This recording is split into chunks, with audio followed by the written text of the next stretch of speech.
Bonsoir à toutes et à tous, bienvenue sur l'After the Race spécial Mexique. Ce soir, en compagnie d'un burritos, en compagnie de, en compagnie de Adeline et de Nathan, on va vous faire le débrief de cette course au Mexique. C'est parti pour une petite vingtaine, trentaine de minutes de vidéo. Bonsoir à vous deux. Vous allez bien? Oui, très bien, et toi? Oui, ça va Ok. très bien. Bon, on va évidemment parler de pas mal de choses ce soir, y compris une petite partie du Brésil, parce que bon, bah c'est déjà ce week-end, donc bon, voilà, on va forcément pouvoir l'aborder. Samba. Et ça sera à la toute fin, de la vidéo. Donc restez bien jusqu'à la fin, parce qu'on va reparler un petit peu notamment de Qualif Sprint, parce que ce sera la dernière de l'année. Bon, il n'y en a eu que 3. Voilà, et la dernière. Donc on va en reparler directement dans cette vidéo ce soir. Donc n'hésitez pas à nous faire des commentaires sur cette vidéo si vous appréciez ce format, un format qu'on a fait évoluer très récemment et évidemment qui nous plairait d'obtenir quelques petits commentaires pour pouvoir continuer à évoluer. Allez, sans transition, on est parti pour cette fameuse émission. Donc l'After the Race commence par les qualifs, la course dans l'ambiance mexicaine, superbe ambiance sur le circuit des frères Rodriguez. On a évidemment un Sergio Pérez toujours aussi bon et aussi un Pierre Gasly discret mais efficace. Donc ça, c'est ce qu'on va pouvoir aborder dès maintenant. En avant, jingle. Donc on va parler de la qualif et de la course. Là, on est parti littéralement pour parler de cette qualif qui nous a quand même un peu marqué pour une simple et bonne raison, c'est que Mercedes a beaucoup caché son jeu. Beaucoup. Et on a notamment un certain un certain Valtteri Bottas qui s'est émissé comme ça sur le devant de la scène, hein, on peut le dire. C'est lui qui vous a plus impressionné, ou c'est Lewis, ou c'est d'autres? Vous avez Nathan Moi, ou c'est Adeline? pas Mercedes. Moi, c'est pas Mercedes qui m'a impressionné. C'est plutôt Yuki Tsunoda qui a été très très bon. Et il s'est tout donné, il a vraiment tout donné pour accéder à la Q3 pour aider Pierre. Parce que après, faut se le redire, les AlphaTauri, elles ont eu un rythme de dingue. Elles ont eu un rythme de dingue. Et je suis vraiment déçue par la suite, par la course pour Yuki, parce que je pense qu'il aurait pu accéder au point facilement. Ouais, mais Il était bien parti. ça Mais bon, justement, on va en parler juste après, parce que bon c'est le concours de on en parlera. circonstances qu'on a connu dès les premiers mètres. Mais pour le coup, toi Nathan, tu t'es un peu de cet avis-là avec Yuki ou pas? Yuki, oui, il était surprenant, mais aussi Pierre qui nous a fait une très très belle qualif. Mais tu vois, je suis pas trop d'accord avec toi par rapport au fait que Mercedes ait caché son jeu. Parce que que ce soit sur les essais, sur la course, ça s'est pas vu. Et je pense que c'est plus une erreur au niveau de chez Red Bull. Parce qu'on a vu que l'ami Verstappen à un moment était sur un très très très bon rythme. Et puis est-ce que c'est la faute à Tsunoda? Voilà, ils disent que c'est la faute à Tsunoda et il perd alors que pour le premier secteur il était devant. Et la suite malheureusement on la connaîtra pas. Mais voilà, je pense que c'est plus une erreur de chez Red Bull parce que clairement ça on y reviendra un peu plus tard, mais Red Bull a dominé le week-end au total. Clairement. Après, tu fais bien de le signaler pour cette partie-là, c'est qu'effectivement, notamment l'aileron arrière posait quelques soucis et ils ont été jusqu'à les premières minutes de la Q3, de la Q1 pardon, pour modifier l'aileron avant qu'il s'élance. Parce que Oui, ils avaient la et possibilité de les retoucher avant pour la. en sachant qu'apparemment Perez avait un aileron abîmé. C'était l'aileron abîmé de Verstappen. En quoi il était abîmé cet aileron? C'est un mystère. Bon, Mais c'est apparemment le haut de l'aileron où il y a une languette qui s'est enlevée de Verstappen. Et donc, sur le coup, ils l'ont basculé chez Perez où ils ont rafistolé avec du scotch. Et Perez a bien dit, entre les essais où j'étais très bon, j'ai senti moins l'imperformance pendant la qualif. Oui, ça montre que tout petit détail peut tout changer. Exactement. Il peut bien ruiner la course et justement parce que là il y a d'autres détails qui ruinent des aspects. On va basculer tout de suite sur la partie course par les deux Red Bull hein. Parce que finalement elles sont même coincées à un moment parce que les deux Mercedes sont de front, donc forcément ça n'aide pas. Et c'est là où on a quand même, bon, on va dire, un sacré concours de circonstances parce que on a Daniel Ricciardo qui tape, qui envoie Bottas, et derrière, c'est le cafard. Là, c'est l'horreur. Donc, évidemment, ils arrivent à 4 de front, c'est quand même pas rien. Et pour terminer, évidemment, sur cette scène où on a vu Esteban Ocon complètement avaler les deux arrières. Hein, finalement, arrière gauche pour Mick Schumacher, arrière droit pour Yuki Tsunoda. Donc là, vous les avez à l'image actuellement. C'est malheureux parce que on n'attend pas ce cas de figure. Et forcément, Yuki Tsunoda qui avait un potentiel se retrouve à zéro, quoi. Surtout qu'ils avaient changé des pièces. Ils avaient changé des pièces. Donc voilà, moi j'ai cette question là. Est-ce que, parce que ça a joué sur Bottas, ça a joué sur Ricciardo, ça a joué sur forcément Yuki et Mick, ça a joué sur Esteban, donc il y a quand même 6 pilotes impactés directement par ces incidents dès le premier virage. Est-ce que ça a eu un impact majeur sur la course ensuite ? Pour moi, non. Non, parce que on a vu que une fois que Verstappen a dépassé les deux Mercedes, il était parti. Et allez, salut, ciao, au revoir. Donc non. Non, pour moi, ça n'a pas eu un gros impact sur le déroulé de la course. Le seul impact qu'il y a eu, et je dirais plutôt mineur, c'est Bottas qui est resté coincé derrière Ricciardo et basta, quoi. Après ça, tu vois, on en reparlera parce que c'était une McLaren. Et c'est des Ricciardo qui est difficile à dépasser aussi. Et même il faut pas que la Mercedes se retrouve derrière la McLaren.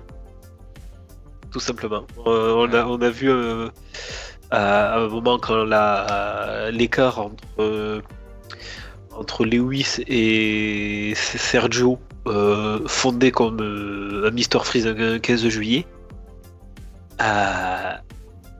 Et qui c'est qui était devant Lando Norris qui était à un tour de retard et la voiture de Lewis elle ne fonctionnait mais absolument pas.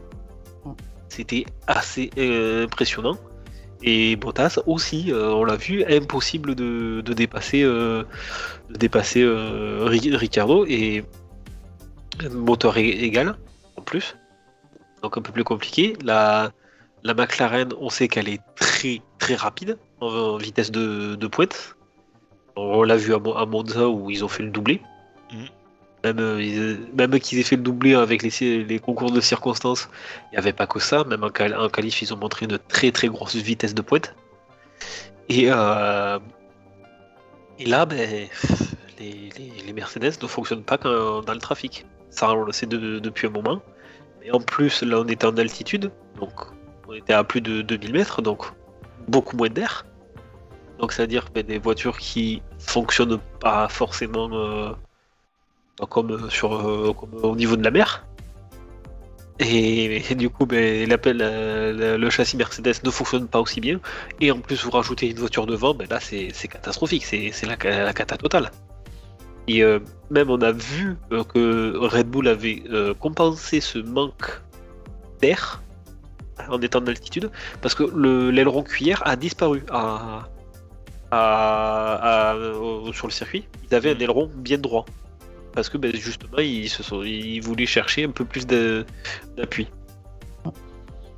Mais là justement, parce que bon, pour le coup, Adeline, est-ce que là Red Bull, parce que bon, on va parler après de Sergio Pérez, parce que finalement il aurait pu nous faire quand même un très beau week-end. Là, un beau week-end, mais il y a eu le petit truc. Il aurait pu, ouais. Voilà, il y a eu le petit truc. Mais est-ce que par exemple le fait des déboires qu'il y a pu y avoir notamment en qualif, ça a pu être un problème après pour avoir une bonne configuration pour la course. Parce que finalement, c'est... Enfin, bêtement, hein, mais quand on voit la différence de performance avec la Mercedes, ça se jouait à rien. Hein. Donc, Ouais, pas grand chose. c'était plus de l'usure de pneumatique finalement qui a joué dans la course. Donc après, et c'est d'ailleurs sur ça que ça a tourné même en termes de stratégie globalement. Hein. C'est surtout l'usure des gommes et on l'a bien vu avec Valtteri Bottas qui est littéralement celui qui a fait le plus d'arrêts parce que il voulait à la fois récupérer le meilleur tour en course pour éviter le point en plus pour Max Verstappen. Ah, et pour Red Bull au passage. Et voilà, c'est quand même bien spécifique le problème qu'ils ont eu chez Red Bull en qualif et ça a certainement joué après en course. Mais ce premier tour a tout fait parce qu'on a eu un magnifique dépassement de Verstappen aussi. C'est franchement dès le début à l'extérieur et comme tu dis Nathan, après il s'envole quoi. Ouais, il s'est envolé en plus Bottas a fait une petite bêtise, c'est que au lieu de se rabattre sur la gauche pour bloquer le passage à Max, il s'est décalé vers la droite vers Lewis. Moi, je me demande s'il a pas fait un petit peu exprès parce que c'est pas la première fois que Bottas laisse la porte ouverte à Max. Est-ce que indirectement, c'est pas un petit ras-le-bol parce qu'il se fait un peu maltraiter. Franchement, même que tu t'en vas, tout ça, tu étais quand même dans l'équipe. Tu sais que toi, tu peux plus rien faire, mais que tu as quelqu'un de ton équipe qui peut aller chercher, tu vas l'aider. C'est quand tu quittes une entreprise, généralement, tu essayes de faire en sorte que ça se passe le mieux jusqu'à ce que tu quittes l'entreprise. Tu dis pas, allez, vas-y, c'est bon, j'ai posé ma lettre de démission, maintenant j'en fais plus une. Ouais, mais ça dépend ce qui se passe en interne. Mais je pense que pour Bottas, ça doit faire un moment que ça doit bouillir chez lui. Je pense qu'il y a, je veux dire, maintenant j'en ai plus rien à foutre. Si Max doit passer, je le laisse passer. Mais c'est pas la première fois qu'il le fait cette année. Donc je pense qu'il y a un petit ras-le-bol. Il le dira pas, mais je pense qu'il y a un petit ras-le-bol et indirectement. Je cherche pas à comprendre, je laisse passer. De toute façon, les deux d'avant, ils vont se démerder. Le ras-le-bol, on le voit depuis un moment. Il est plus aussi performant qu'il a été dans le passé. Ça oui, ça c'est un signe. Mais de là à flinguer ton équipe, quand même, je pense que il y a pas que ça. Il y a pas que ça. Ouais, je pense qu'il y a encore autre chose en interne. Il y a autre chose. Il y a autre chose. C'est pas. J'ai du mal à voir un gars comme Bottas faire ce genre de choses, faire exprès que Mercedes passe, parce que faut pas oublier que Mercedes a quand même fait beaucoup pour lui, que Toto Wolff a dit on ne prend pas de décision, on n'annonce rien du tout tant que Valtteri n'a pas trouvé un autre volant. Il a quand même été accompagné. On n'a pas dit, vas-y, voilà, tu dégages et puis tu te démerdes.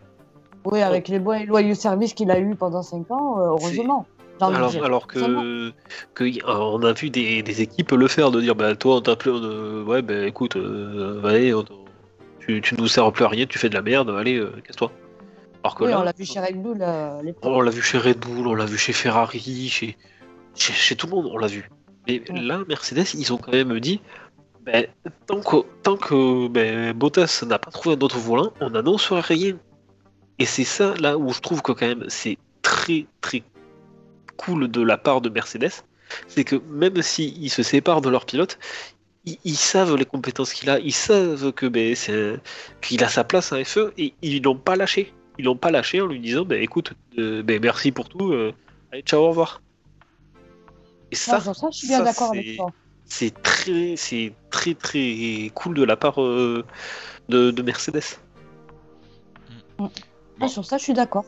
En tout cas, on est bien d'accord que vis-à-vis de Mercedes, maintenant c'est acté. Vis-à-vis de... il reste plus qu'Alfa Romeo pour le baquet. Petite rumeur pour Antonio Giovinazzi, mais voilà. On attend de voir le Brésil, parce qu'a priori c'est là que ça va changer. On le saura la semaine prochaine. Voilà, j'espère. On verra bien. On a hâte. En espérant que ça soit que du bénéfique pour la F1, que ce soit pas des choses bizarres. Voilà, des arrangements financiers notamment. Ça pourrait être moins profitable. Pour le spectacle et pour le sportif, et puis voilà. Ça, je vous l'apprends pas. Donc, on va reparler de la perf de Sergio Pérez, parce que là, littéralement, il nous a quand même sorti. On va le ressortir, mais c'est Mister Endurance, clairement. Ah, toi Nathan, t'apprécies fortement cette comparaison. Voilà, Oui. il nous a régalé parce que un coup il était plus loin, on se disait bon bah voilà, il gère ses pneus et c'est fini.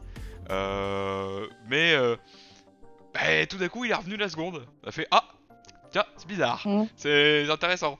Et puis il menaçait, puis il met le DRS, puis c'est. Est-ce que, parce que finalement, qu'est-ce qui manquait à Sergio Pérez? On va peut-être en partie parler tout à l'heure. Qu'est-ce qui me manquait? Vas-y. 3 tours. 3 tours, tu penses?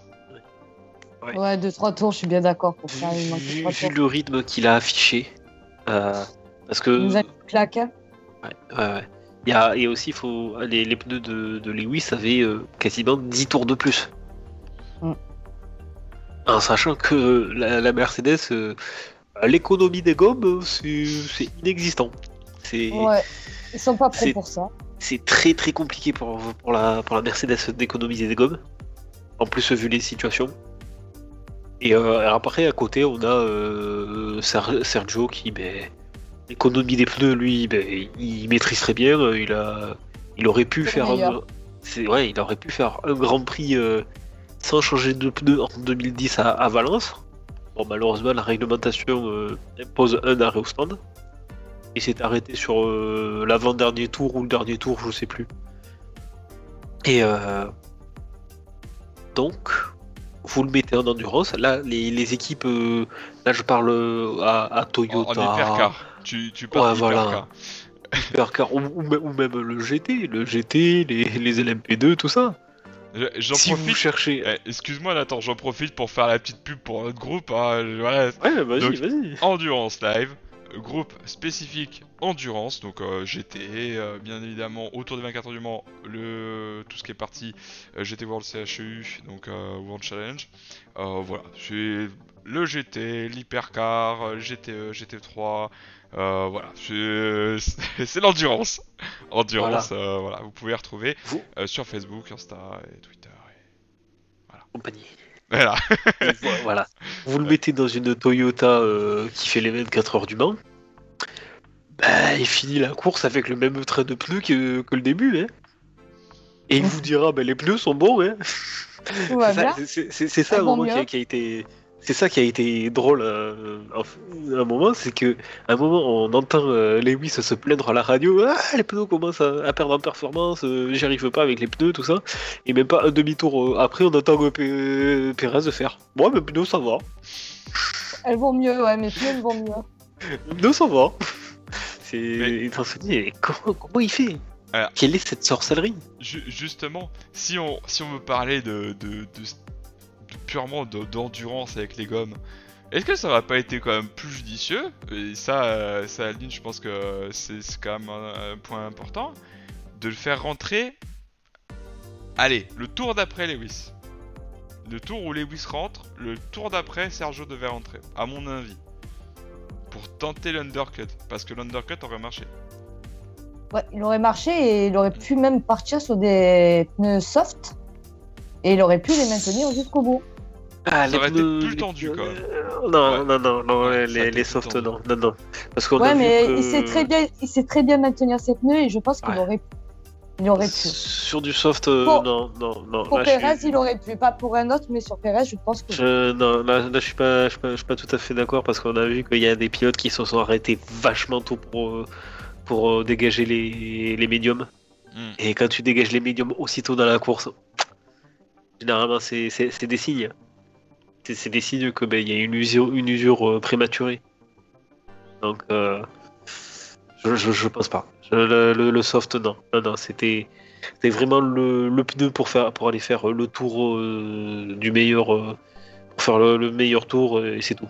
C'est tout. Là, ils pouvaient pas. Et on l'a bien vu, ils ont utilisé ce pneu pour la qualif. Ils ont pas pris du soft.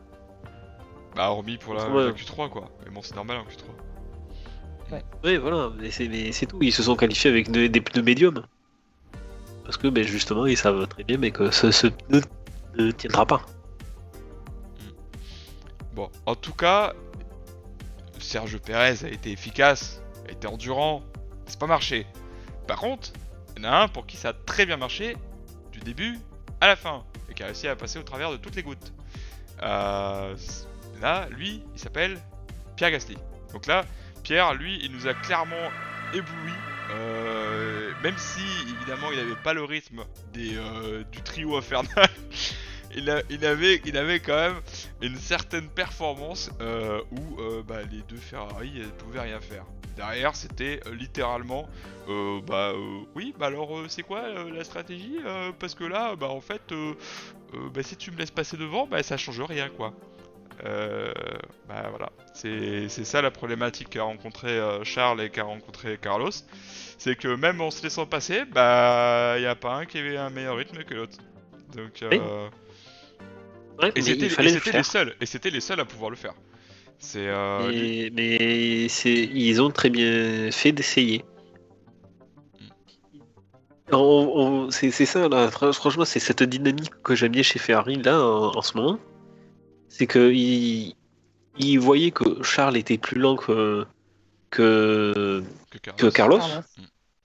Et ils se sont dit, attendez, on va essayer. Peut-être que Carlos arrivera à aller chercher Gasly. Bon, ça s'est pas fait. Et qu'est-ce qui s'est passé après? Carlos a relaissé passer Charles. Ce qui montre que l'équipe progresse, veut aller de l'avant, veut des résultats. Et ils disent, c'est pas grave, vas-y, essaye de le rattraper. Si t'y arrives pas, voilà, on aura quand même essayé. Et c'est ça qui montre une force incroyable chez Ferrari. C'est que après la saison catastrophique de 2020, ils ont réussi à rebondir, à se restructurer, même j'ai envie de dire à changer la philosophie de l'équipe. Ça, changer une philosophie dans une équipe, c'est pas du tout facile, surtout en une saison.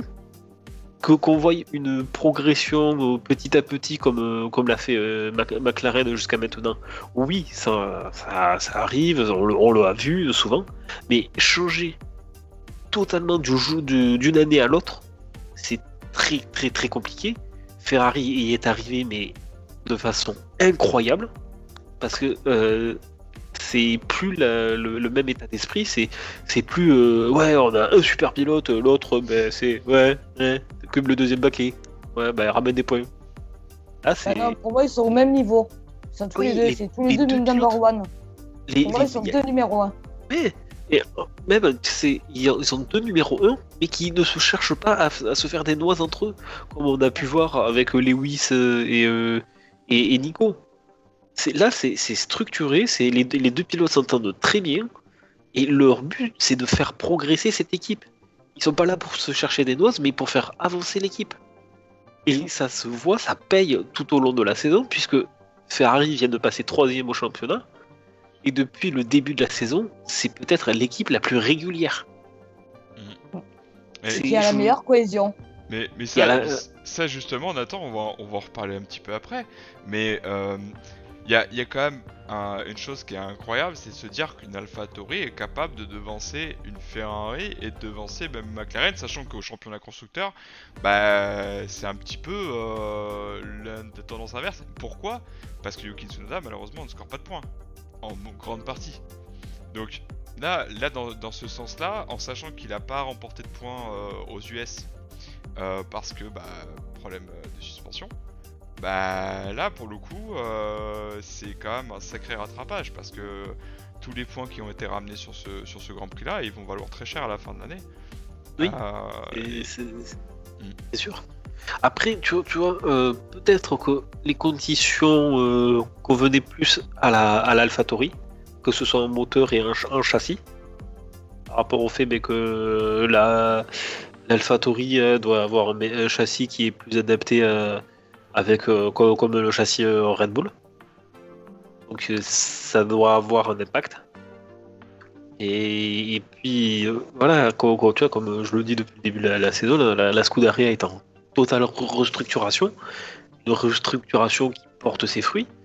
Je pense qu'ils ont vraiment la saison catastrophique a vraiment permis à l'équipe de se remettre en question de fond en comble, de virer tous les problèmes, d'avoir cette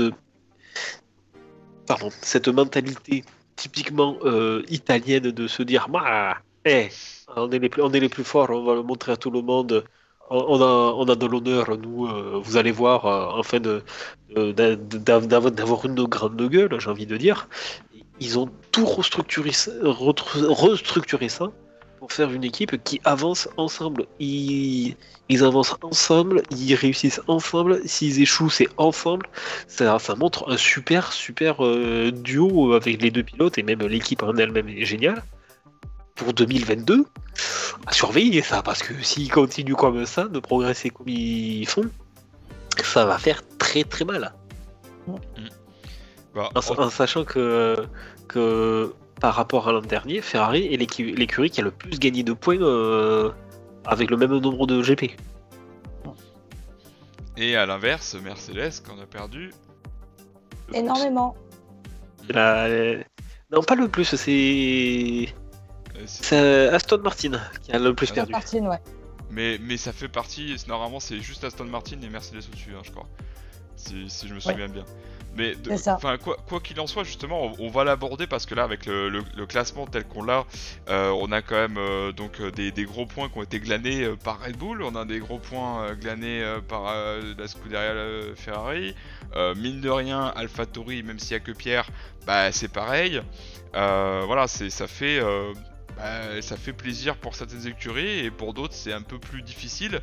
Lando Norris qui est à peine dans les points. Mais après, on sait qu'aussi il démarrait avec un handicap en démarrant du fond de grille. Donc bon, t'as forcément des petites choses qui pénalisent ou qui avantagent d'autres. Mais les 4 dernières courses qu'il va y avoir, ça va être crucial pour la fiabilité notamment. Parce que là, quand on revoit le championnat pilote, on a Max Verstappen du coup qui a 19 points d'avance. 19 points, c'est quand même... voilà, si Max est toujours devant, c'est fini, on peut dire... entre guillemets. Sauf que on sait très bien qu'il y a de grandes chances que là le Brésil soit en faveur plutôt de Mercedes. Donc là on va... Non. Red Bull. Red Bull, c'est Red Bull. Non, mais avec un cas de figure. Regarde, s'il y a quoi que ce soit qui se passe au premier virage, ça peut être fini. Ce que je veux dire, c'est le potentiel point.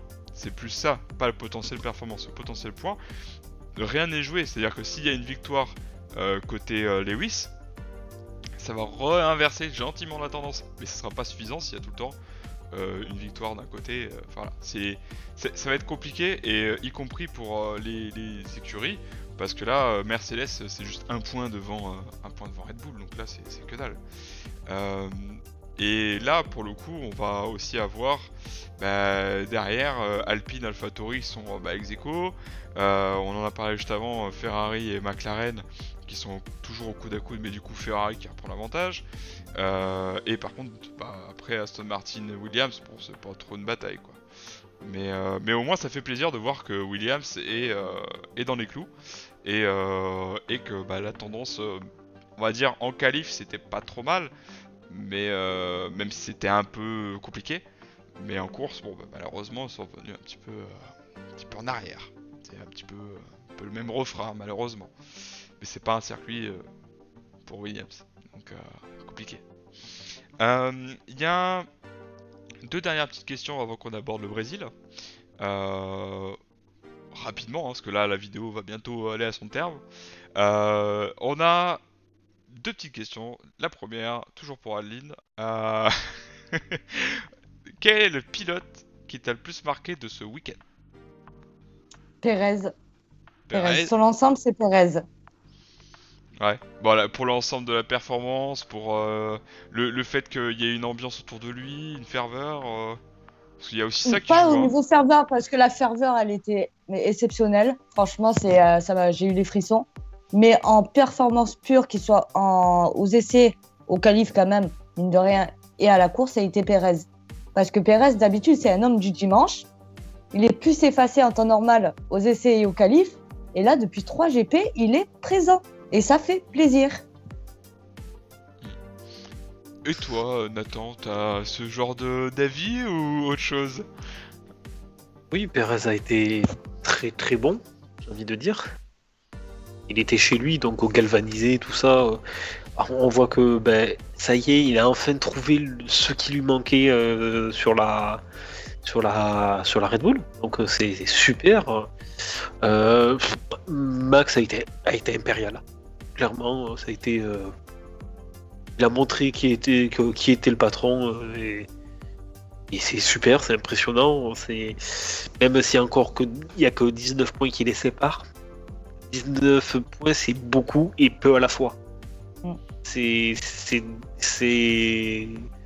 envie de dire, c'est une victoire et un abandon pour Max. Donc c'est vite rattrapable. Mais au vu du championnat, vu comment ça se passe, ça fait quelques grands prix qu'on voit maintenant, mais qu'il y a une tendance, une courbe qui s'est inversée. Et pour moi, c'est là que le championnat a pris un tournant. Bah, justement, après le championnat, comme on l'a précisé, il n'est pas fini. Il y a 4 courses, c'est quand même. Voilà. Si la fiabilité elle n'est pas au rendez-vous, ça va coûter très cher. Ça, on sait très bien que Valtteri Bottas a changé beaucoup de pièces déjà. Donc forcément pour Lewis, il y a toujours cette crainte. Et puis même de toute façon côté Red Bull, parce que c'est pareil, hein, ils sont pas à l'abri à dernier ou avant-dernier GP de dire bon tiens, on va quand même jouer la sécu, tant pis, en fonction du championnat, du classement à ce moment précis. Ça peut changer la donne. Et puis à quoi bon prendre un risque si tu veux te faire un matelas d'avance. Voilà, ça peut être la problématique de Red Bull s'ils viennent à nouveau être leader. Mais bon, ça va être compliqué. Tu viens de faire un petit calcul assez simple et amusant. En sachant, imaginons le cas de figure au suivant. Si Max, à partir de maintenant, est deuxième sur les 4 dernières courses, et que Lewis est premier sur les 4 dernières courses, Lewis serait champion du monde pour 9 points. Ça fait pas beaucoup, hein. Ça fait pas beaucoup. Ça fait pas beaucoup. Et c'est Arabie Saoudite l'avant-dernier. Ouais. Oui. Le 5 décembre, c'est Arabie Saoudite et le 12, c'est Abu Dhabi. Voilà. Et il reprendrait les commandes du championnat en Arabie Saoudite pour 2 points. Dans ce cas de figure-là. Alors, si vous comptez, et en imaginant que Max récupère à chaque fois le tour du meilleur Ça ferait que le point du meilleur tour, il serait à égalité. Sur l'avant-dernière. Sur l'avant-dernière course. Ouais. Ou à la sortie de l'avant-dernière course, il serait à égalité de points. Sachant Là, que, on est d'accord, hein, c'est possible, parce que c'est possible, oui. Pourquoi je redis que c'est possible? Bah, on l'a bien vu, hein, Max Verstappen, s'il n'y avait pas eu d'arrêt au stand pour Bottas, entre guillemets, les Red Bull pouvaient les faire. Donc, parce que Pérez aussi a quand même tapé un peu dans les chronos. mais dans le soi, ça a quand même un sacré importance finalement. Ce petit point qui paraît tout petit et anodin, avec 22, 23, 25 GP, mine de rien, ça fait une victoire au bout du compte. Effectivement, ouais. Donc, Une victoire. ouais. Donc voilà, on aura. Et Nathan, vas-y. je te coupe. Nathan, est-ce que tu as fait les calculs avec les points qui sont susceptibles d'être pris à la super sprint, à la qualif sprint? Non, j'ai pas. Parce que ça aussi, c'est ça 3 peut faire points. la différence. C'est 3 poins. C'est 3 points. Ouais. Eh oui. C'est Parce trop. que d'accord. Mais Ça c'est me pas revient. faux. Mais c'est bien, Si- c'est bien Adeline parce qu'on va en parler juste après. Je suis encore. on imagine que Max prenne les 3 points de la qualif sprint et qu'après c'est quand même Lewis qui gagne, non, il serait toujours. Ce serait quand même Lewis qui l'emporte. Ouais, mais ça pourrait par contre jouer au championnat constructeur. Après, oui, effectivement, jouer au championnat constructeur. Parce que bon, là voilà, il y a un seul point. Là, on va dire que le week-end prochain, s'il y a un avantage majeur pour Mercedes, bon bah ils vont reprendre leur avance. Mais ça m'étonnerait. Enfin, au pire des cas, ça sera toujours serré, donc c'est bien. C'est ce qu'il faut aussi. Oui. La saison qu'on vit actuellement, c'est C'est- une des meilleures récentes qu'on puisse vivre. Parce que bon, Rosberg, Hamilton c'était sympa, mais c'est pas la même saveur. Donc, et surtout que la bataille ne se fait pas que au lead. Il y a aussi la bataille avec les écuries, milieu peloton. Bon, là il y a eu un peu moins, mais mine de rien, au niveau point constructeur, bah ça existe, ils sont là. Donc évidemment, j'espère qu'au Brésil, ce sera un peu plus prononcé, mais bon, ça sera peut-être. Bon, on verra. Et deuxième cas de figure intéressant, Vas-y. troisième même. Imaginons, Max gagne le Brésil et le Qatar. Mhm. Et il peut être champion du monde au Qatar. Oui, si Max ne joint pas à l'arrivée. Si Max gagne au Qatar, à la sortie du Qatar, si Lewis gagne les deux dernières courses, c'est Max qui est champion. Bon, j'espère que vous là dans le chat, On n'en est pas là. J'espère que ceux là qui regardent passe en ce encore moment beaucoup de même choses. la vidéo, j'espère que vous avez fait vos comptes, parce que dans les 4 courses, vous reviendrez sur cette vidéo, vous me direz, ouais, Nathan, t'avais raison sur ce point-là. Non mais voilà, j'espère très franchement qu'on va pouvoir garder ça jusqu'à la dernière course, parce que c'est pas toutes les saisons comme ça, surtout les récentes où il y avait eu un avantage certain de Mercedes et un avantage certain de Lewis, et donc bon forcément, et même pas le dernier Grand Prix, l'avant-dernier, l'avant-avant-dernier Grand Prix, vous connaissez déjà l'issue, donc ça n'avait pas la même saveur. Et donc là, j'espère que justement cette fin de saison va nous plaire. Une petite note pour ce Grand Prix, on l'a pas fait. Adeline, Moi, je mettrais un bon 13. un bon 13. Un bon Ok. 13. Pareil. Ouais, bon, bah, 13. je crois qu'on est plus ou moins d'accord sur le sujet. Parce que là, on va forcément reparler un tout petit peu du Brésil et après on va se laisser. Qualif Sprint, on en a parlé un tout petit peu juste avant. Forcément, c'est la dernière de la saison. 3 sur 3. L'année prochaine, potentiellement 6. Parce que bon, c'est encore plus ou moins en discussion, mais normalement c'est 6. Évidemment, les circuits sont pas tous connus, normal. Et avec un système de points qui devrait être similaire. Donc là, pour le coup, qu'est-ce qu'on peut s'attendre au Brésil? Est-ce qu'on va avoir du classique ou pas? Est-ce que toi, Adeline, tu vois un trio de tête un peu comme on l'a eu au Mexique? Ouais, le trio tête, je pense qu'il va être un peu similaire. Je pense. Avantage à Red Bull, mais ça va être similaire. Ça va être pareil. Ok. Toi, Nathan, t'as trouvé un truc. Toi, Ouais, t'as trouvé pas un autre truc. chose. Ouais. Vas-y. Alors, On t'écoute.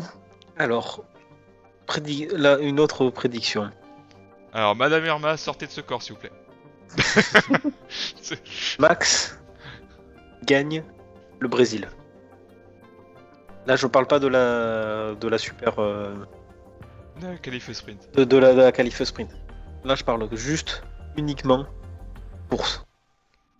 Max gagne. Et par la suite, sur les 3 derniers Grands Prix, il est deuxième.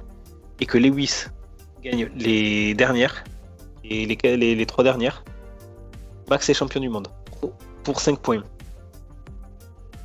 Dans le cas, Ah. Lewis gagne la course sprint. Que Max gagne quand même le Brésil. Et qu'il est deuxième et Lewis gagne les 3 dernières courses, et que Lewis fait le point du meilleur tour en course sur les autres Grands Prix, Lewis est champion du monde pour 1 point. Eh ben ça, c'est ça qu'on veut. Peu importe. Donc, c'est ça veut dire, c'est des ça veut écarts dire surtout, faibles. non, ça veut dire surtout que si Max gagne le point du meilleur tour en course, il serait à égalité. En sachant que Max, est-ce A qu'il a plus fait de victoires. Eh oui. Et oui. Ouais, Il a alors plus de victoires. attends quand même, parce que avec le décompte que t'as fait, Nathan, parce qu'il faut que Lewis regagne, J'ai- est-ce qu'on est bon? Et attends, non, j'ai oublié surtout, j'ai surtout oublié un truc. Ouais, vas-y. J'ai oublié les deux points de la deuxième place de la course sprint. Ouais. Et Ouais, là, donc du coup, et oui. ouais, si tu veux, on peut t'épargner pour tous ceux qui regarderont la vidéo.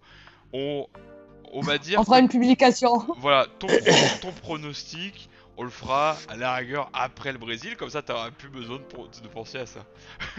Mais tu vois, là, clairement, potentiellement, Max est champion au Brésil. Potentiellement. Bah, de toute façon, s'il y a une victoire, et même si on veut faire plus tranchant que ce que tu penses, et ce que tu as dit, Lewis ne joint pas l'arrivée ou est hors top 10, et Max il gagne, dans ce cas de figure, hein. là ça fait très mal. Ça fait très mal.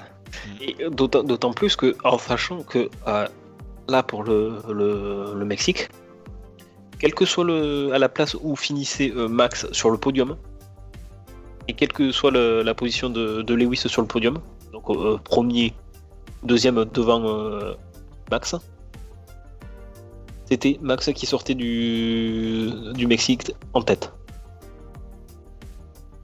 Mais à condition qu'il soit sur le podium. Mais ça À condition qu'il soit sur le podium, oui. Ça justement, je pense que je me mouille pas trop en disant ça, mais hors problème de fiabilité, je veux dire sur une course comme on a eu là où il n'y a pas eu vraiment de contact entre eux deux, parce que bon bah il y a eu Valtteri qui a subi les frais de Daniel Ricciardo, mais on va le retrouver, on va les retrouver encore jusqu'au bout. Hein, s'il y a que la fiabilité qui va vraiment pouvoir les départager, ou un choc. Évidemment le choc il est pas souhaitable. La fiabilité c'est dommage, mais ça fait partie du sport. Donc Ouais, les chocs, on en évite. voilà. Tout ce qu'on souhaite, et ça reste toujours dans nos petits souhaits de petits groupes sur la F1, voilà, on n'est pas là pour clairement se la péter et quoi que ce soit, on est là pour partager une passion, et Absolument comme la pas. passion c'est autour du sport, et donc voir des choses où ça se rentre dedans et que derrière ça crée des dramas, nous on en a rien à secouer. Voilà, pour rester Allez en poli. NASCAR pour ça. Voilà. Et clairement, Voilà. c'est le message que je souhaite faire passer à ceux qui verront cette vidéo plus tard. On est avant tout dans le respect de ce sport parce que c'est ce qu'on aime. Et donc il n'est pas question d'avoir des choses débiles qui viennent entacher ce sport. Évidemment, on sait qu'il y a beaucoup d'argent en jeu. Donc forcément, qui dit argent, dit potentiel problème politico-politique. Des fois, dramatico-dramatique, et voilà. Donc à un moment, j'espère qu'on aura du sport jusqu'à la fin de la saison. Ça, Oui, et un dernier détail vas-y. que je voudrais dire par rapport à ça, c'est que qu'on soit fan Hamilton, fan Verstappen ou n'importe quel pilote, on respecte ce qui se passe. Parce que malheureusement, ça va être mon petit coup de gueule, c'est que sur beaucoup de groupes, on voit de la haine, même si un tel ou un tel gagne, ah ben non, il mérite pas la victoire. Parce que ben voilà, plus tôt dans la saison, il a fait une action, donc non, il mérite pas la victoire, il mérite pas le titre.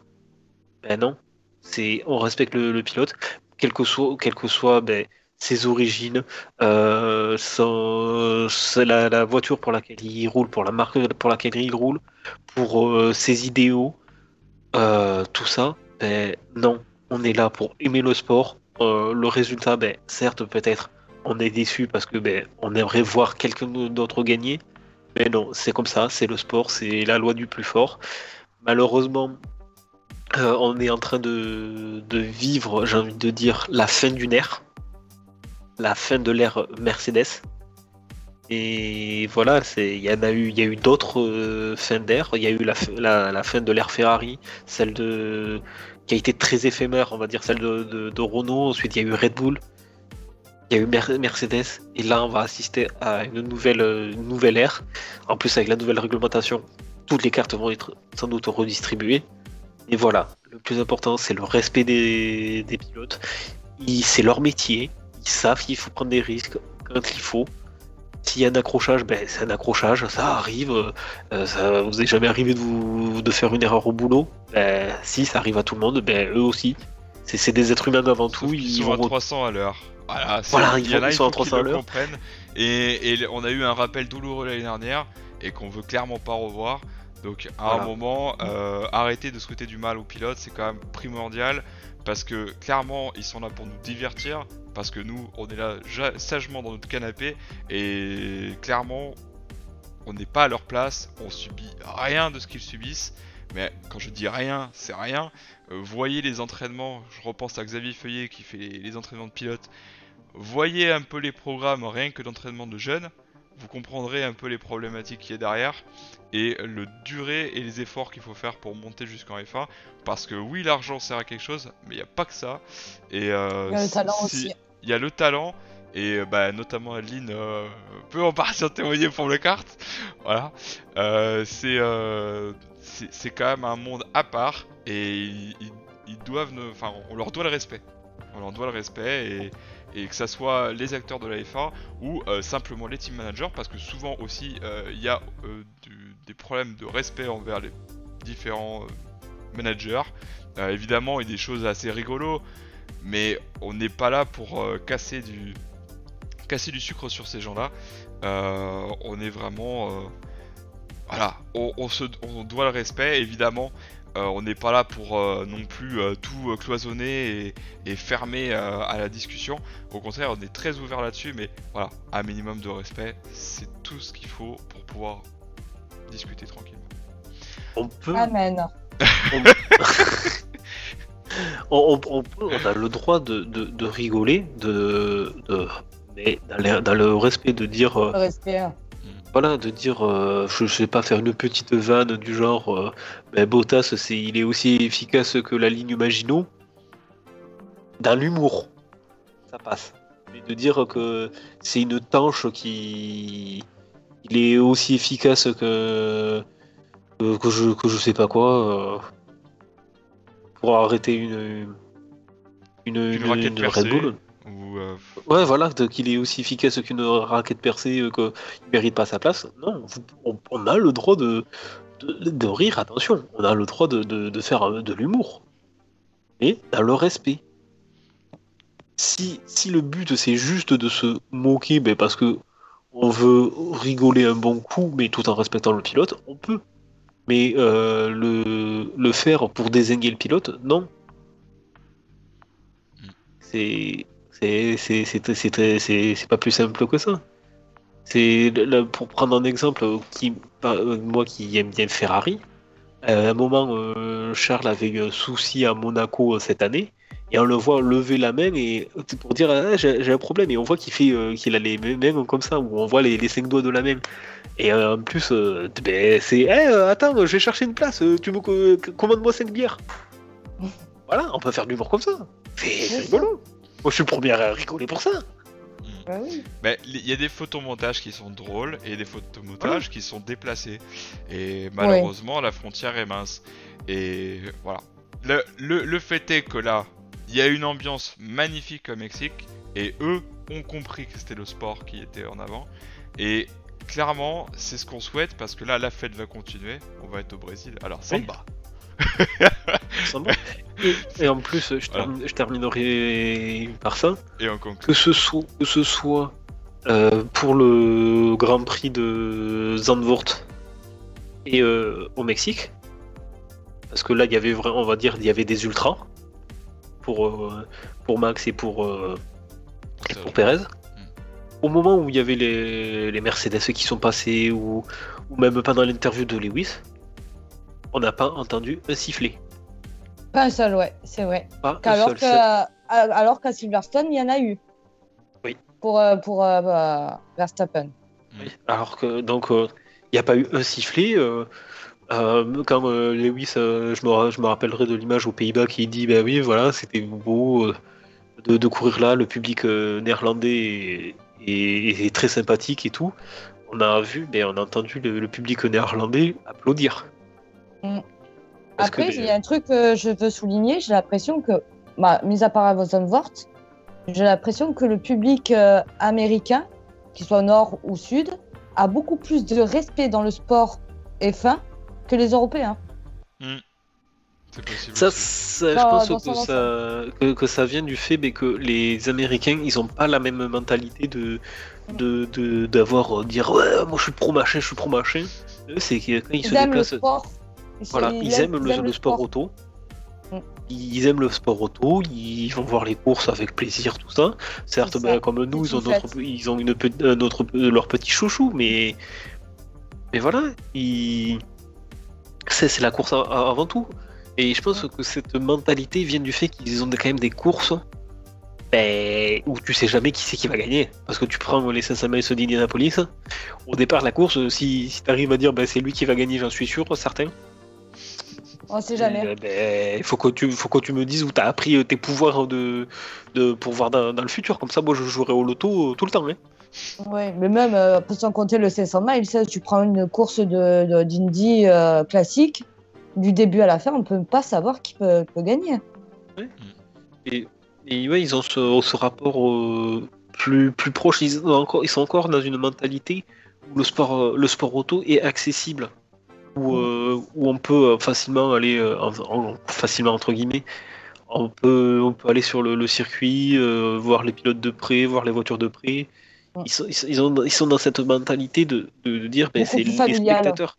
C'est les spectateurs qui font l'action du truc. Tu vois, un exemple pour les 24 heures de Daytona. C'est les spectateurs qui signent la ligne de départ. Ils signent la ligne de départ avant la course. Ça, c'est très fort comme image. Oui, c'est beau. De dire, voilà, allez-y, c'est vous qui faites la course, en gros.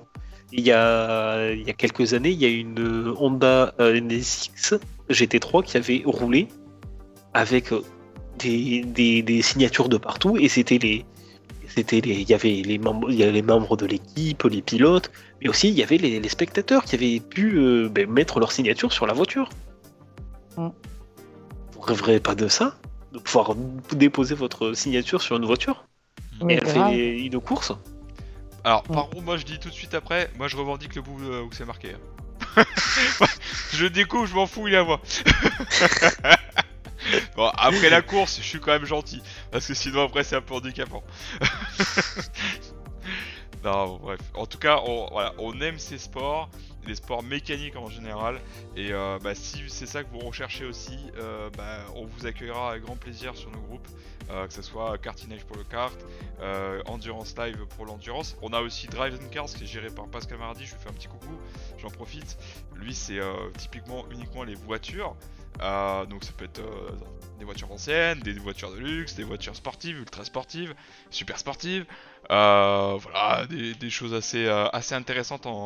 Il est très très investi sur ce groupe, alors n'hésitez pas à le rejoindre et à commenter aussi chez lui. Voilà, donc sur ce, on se dit à ce week-end pour le GP du Brésil, parce que là, clairement, ça va être encore un esprit de fête. Et on va vraiment en profiter. J'espère qu'on va avoir un très beau GP avec potentiellement du sec, parce que ça peut être marrant le sec au Brésil. Mais du mouillé, c'est bien aussi. Hein. Oh, à chaque fois que il y a eu des courses à Interlagos, je crois que je n'ai jamais vu une se faire sur le sec total. De mémoire de... Je crois ne pas en avoir Ne, vu ne une. ne vous en faites pas, il y a la Miss Météo qui va passer, et vous aurez toutes les infos à 48 heures du Grand Prix, vous saurez s'il va pleuvoir ou pas. Ah mais non mais alors sur ça Willy, je t'arrête hein. Sur ça, même Miss Météo n'y arrivera pas hein. À la base, c'est imprévisible. Hein. C'est totalement imprévisible, c'est comme en Malaisie. Enfin la Malaisie, c'est pas tout à fait pareil. C'est tu sais qu'il va pleuvoir, et quand? Question. C'est ça, c'est la Malaisie, tu sais qu'il pleut, et quand? Tu sais pas. Et ben c'est l'avantage, c'est qu'on sait une chose, c'est qu'on en a à nouveau dès ce week-end, dès vendredi. Alors après de la flotte, ça on sait pas, mais en tout cas de la F1, on est sûr. Ça c'est sûr. Allez, encore merci à vous deux, merci Adeline, merci Nathan pour cette vidéo. Et puis on se retrouve potentiellement dès lundi prochain, en ce qui nous concerne, et vous mardi le lendemain sur YouTube. Donc n'hésitez pas à vous abonner pour suivre nos prochaines vidéos. Ciao ciao. Bye bye. Salut.